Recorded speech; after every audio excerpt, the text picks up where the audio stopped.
Na-overdue ako kay Atomy nang hindi ko nalalaman. Nanghaharas ba sila? Tumatawag ba sila? Pinabarangay ba nila ako? Kwento ko sa inyo yung mangyayari kapag ka nga na-overdue ka. Wala, mukha akong panda. Ang nangyari, hindi ko napansin na may message na pala tong si Atomy. Dahil yung isang cellphone ko nga, yung ginamit ko doon nung nag-register ako. At yung cellphone na yon, old model na kasi yun. Tumodel siya.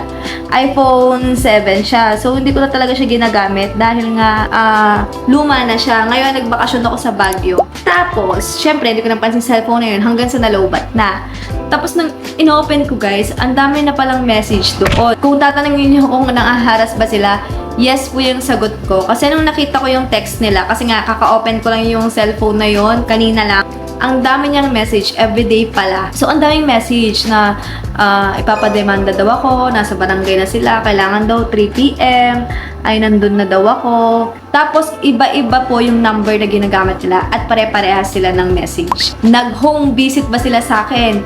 Hindi din po. Wala pong home visit na nangyari. Pero, sinasabi po nila yon dun sa kanilang message na mag-home visit sila. Hindi sila pumunta sa bahay, wala pong collection agency rin na pumunta. Pero, hindi ibig sabihin nun, pare-parehas itong nangyayari sa lahat. Depende sa account at sitwasyon. In my case, wala po talagang pumunta sa bahay. Isang katanungan pa, pumunta ba talaga sila sa barangay? Kasi nagsasabi sila na may meeting daw doon ng 3 p.m. Pero dapat maintindihan natin ng isang bagay. Ang barangay po ay hindi basta-basta ginagamit para pilitin kang magbayad ng utang sa isang private lending app or kung ano pang pwedeng utangan na yan. At ang simpleng pangungutang ay hindi naman dahilan para ipatawag ka kaagad sa barangay. Wala po ako natanggap na official summons sa barangay. At wala din pong meeting na nangyari gaya ng nasa message. Yung sinasabi nilang meeting na yan, may demand letter na ipapadala.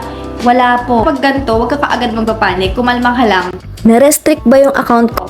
Yes po. Kaya ko po nalaman na overdue na ako dahil yung Spotify ko ay nakalink po doon sa Atomy ko. And then, na-decline siya. Pero, ito yung magandang balita. Pagka-settle ko ng payment, bumalik siya kaagad doon sa spending limit o yung binibigay nilang credit sa'yo. Na-unfreeze ka agad pagkatapos ko ma-settle yung payment. At, ito pa pala, hindi ko alam kung maganda to para sa inyo or maganda to para sa akin. Dito ako nagulat. Di ba yung babayaran ko is 12,328? Pero nung kinukuha ko na yung QR niya, kasi nga settle ko na yung QR code niya, naging 9,549.10 pesos na lang yung kailangan kong bayaran.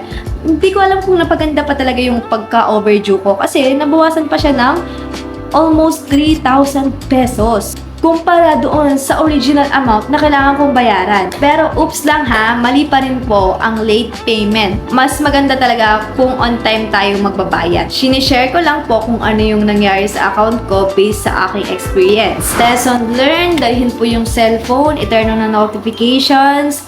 Kasi sa akin talaga, ayun, dahil lumang phone na, hindi ko na siya pansin. Tapos nag-vacation pa ako sa Baguio. Tapos pag uwi ko, tinry ko siyang i-charge. Hindi ko na kasi talaga i-charge din yun eh. Kasi iPhone 7 na yun, luma na siya kumbaga. Tapos madali na siyang malupat.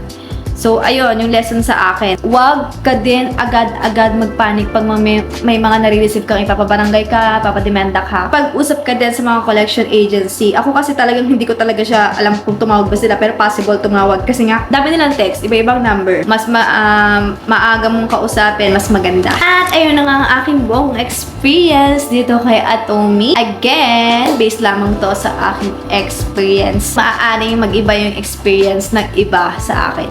Ano daw? Kung na-experience mo din ma-message ni Atomy na may home visit, na may demand letter, mag-comment ka lang sa baba at pag-usapan natin yan. At kung nakatulong ang video na to, don't forget to hit like, comment, share, and subscribe. Bye! God bless!